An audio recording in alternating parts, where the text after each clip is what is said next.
નમસ્કાર કલમ યુદ્ધ સમાચારની સાથે હું છું આપની સાથે પાયલ બાંભણિયા। તો જોઈએ આજના મહત્વના સમાચારમાં।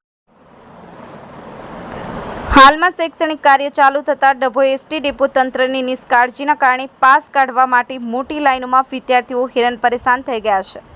માત્ર એક જ કાઉન્ટર ચાલુ રાખતા કલાકો સુધી લાઈનમાં વિદ્યાર્થીઓનું ઊભું રહેવાનો વારો આવતા સ્કૂલમાં સમયસર અભ્યાસ માટે જઈ નથી શકતા, તેથી કરી કાઉન્ટર વધારવા માટે વિદ્યાર્થીઓની માંગ છે।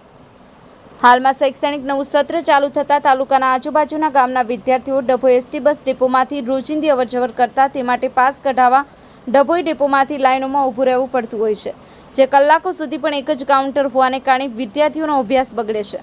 ડભોઈ ડેપોનું આળસુ તંત્ર વધારાના કાઉન્ટર શરૂ કરે તો વિદ્યાર્થીઓનો સમય બગડે નહીં અને સમયસર શાળાએ જઈ શકે, જેથી કરી કાઉન્ટર વધારવા વિદ્યાર્થીઓની માંગ ઉઠવા પામી છે।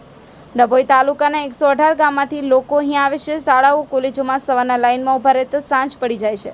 એક તરફ ગુજરાત સરકાર વિદ્યાર્થીઓને ભણાવવાની વાતો મોટા બેનરો લગાવવામાં આવે છે। આ લાઇનને જોતા માત્ર બધી યોજના કાગળ પર હોય તેવું લાગી રહ્યું છે। હાલમાં